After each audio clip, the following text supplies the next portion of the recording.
Pernah kepikiran nggak gimana ceritanya orang yang paling logis dan analitis di dunia ini justru bisa jadi orang yang paling tertarik sama hal-hal mistis? Nah, hari ini kita bakal kupas tuntas paradoks yang super menarik ini. Oke, kita mulai dari sini. Coba bayangin ada tipe kepribadian yang sering kita sebut sang arsitek, atau kalau dalam istilah psikologi, INTJ. Mereka ini para pemikir strategis, perencana ulung yang melihat dunia itu kayak sebuah sistem raksasa yang harus dipahami dan dioptimalkan. Jadi dunia mereka tuh isinya ya logika, sistem, dan efisiensi. Makanya sering banget kan kita dengar stereotip kalau mereka itu orangnya dingin, penuh perhitungan, bahkan ya cenderung ateis. Nah, disinilah letak paradoksnya. Aneh kan? Pikiran yang dibangun di atas rasionalitas justru paling gampang tertarik sama dunia spiritual. Tapi bukan buat sekedar merasakan kekuatan yang lebih tinggi loh. Mereka mau paham seluruh sistem cara kerjanya. Jadi, gimana kita bisa mecahin teka-teki ini? Yuk kita bedah lebih dalam apa yang kita sebut sebagai paradoks sang arsitek. Kutipan ini ngejelasin semuanya. Perjalanan spiritual seorang INTJ itu nggak didorong sama perasaan. Sama sekali bukan. Ini tuh lebih kayak pencarian intelektual. Mereka lagi nyari teori segalanya versi spiritual. Mereka pengen ngerti sistem Tuhan. Dan ini yang bikin mikir. Gimana kalau pikiran rasional kita, yang sering kita anggap penghalang buat percaya, justru sebetulnya adalah alat paling canggih yang dirancang buat nyambung ke hal-hal spiritual? Lihat tabel ini deh, keren banget kan cara ngehubunginnya. Fungsi-fungsi kognitif si arsitek ini ternyata bisa dipetakan langsung ke konsep spiritual. Contohnya nih, intuisi introvert mereka, atau NI, yang bikin mereka jago lihat pola tersembunyi, itu bisa dibilang al-basirah, atau wawasan batiniah. Bahkan kalau kita lihat lebih jauh di beberapa tradisi Islam, akal atau akal itu dianggap sebagai ciptaan Tuhan yang pertama dan paling disayang. Jadi ini bukan sekedar otak, tapi sebuah entitas suci. Nah, ini poin yang paling penting. Kita harus bisa bedain mana akal atau akal sejati dan mana yang namanya syaitonat alias kecerdikan manipulatif. Yang satu pakai kecerdasan buat cari kebenaran, yang satu lagi ya pakai kecerdasan buat menangin ego. Oke, jadi kalau pikiran kita ini bisa jadi pedang bermata dua. Bisa buat kebaikan, akal, bisa juga buat keegonisan, syaitanat. Gimana caranya seorang arsitek ini memastikan kecerdasannya dipakai buat tujuan yang lebih tinggi? Nah, disinilah kita masuk ke sebuah metafora yang kuat banget.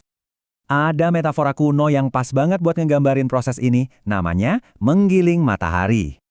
Jadi begini perjalanannya. Pertama, ada matahari mentah. Ini ibarat kecerdasan yang masih liar, brilian tapi sombong. Panas banget, seringkali malah ngebakar diri sendiri dan orang lain. Terus masuk ke tahap penggilingan. Ini proses disiplin spiritual yang ya menyakitkan, tapi perlu banget buat ngikis arogansi intelektual itu. Hasil akhirnya, alat yang ditempa. Energi yang tadinya panas dan liar itu diubah jadi 3 alat spiritual yang fokus. Kehendak, pengetahuan, dan tindakan. Nah, proses menggiling matahari ini bukan asal-asalan loh. Ada peta jalannya, ada blueprintnya. Dan ini dikenal sebagai 4 perjalanan jiwa. Dan buat pikiran yang emang doyan struktur kayak si arsitek, ini cocok banget. Jalannya tuh jelas, nggak abstrak. Ini benar-benar cetak biru, 4 tahap buat membangun spiritualitas. Perjalanan pertama, ini soal dekonstruksi realitas. Jadi, kita mulai ngelihat kalau semua yang ada di dunia ini sebenarnya cuma bayangan dari satu realitas absolut. Persepsi kita dirombak total. Oke, lanjut. Perjalanan kedua itu masuk lebih dalam lagi. Kalau yang pertama tadi kita sadar ada programmer di balik semua ini, sekarang kita belajar source code-nya. Kita mempelajari sifat-sifat ilahi, keadilan, pengetahuan, kekuasaan yang jadi hukum spiritual alam semesta. Nah, di perjalanan ketiga ini, kita balik lagi ke dunia. Tapi dengan kacamata baru. Ini adalah lahirnya sang arsitek transendental. Dia kembali bukan buat lari dari dunia, tapi justru buat membangun sistem-sistem di dunia ini yang mencerminkan tatanan ilahi yang baru dia pahami. Dan puncaknya, perjalanan keempat. Ini soal integrasi total. Udah bukan teori lagi, tapi praktek. Hidup dan bekerja di dunia tapi hatinya tetap nyambung sama yang absolut. Jadi dia jadi semacam instrumen yang sadar akan tujuan agungnya. Tapi perjalanannya nggak berhenti sampai di situ. Ada satu tahap akhir yang namanya al-fana. Dan tahap ini justru menantang ketakutan terbesar seorang arsitek. Apa ketakutan terbesarnya? Yaitu tadi al-fana, konsep pemusnahan atau peleburan diri. Buat si arsitek yang hidupnya soal kontrol dan kemandirian, ini kedengarannya kayak kehilangan segalanya kan?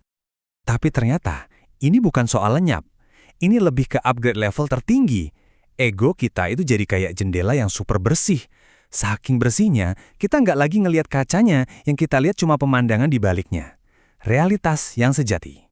Jadi poin utamanya di sini, sang arsitek itu nggak menghilang. Justru mereka mencapai tujuan tertingginya. Caranya? Dengan menjadi saluran yang sempurna bagi sang arsitek ilahi. Ada sebuah kutipan indah dari Imam Ali yang jadi penutup, "Padamkan lampumu, karena fajar telah tiba." Coba kita renungkan. Buat apa kita capek-capek pakai lilin kecil dari akal kita sendiri buat nyari matahari? Kalau fajar dari realitas absolut itu sendiri, udah ada di sini.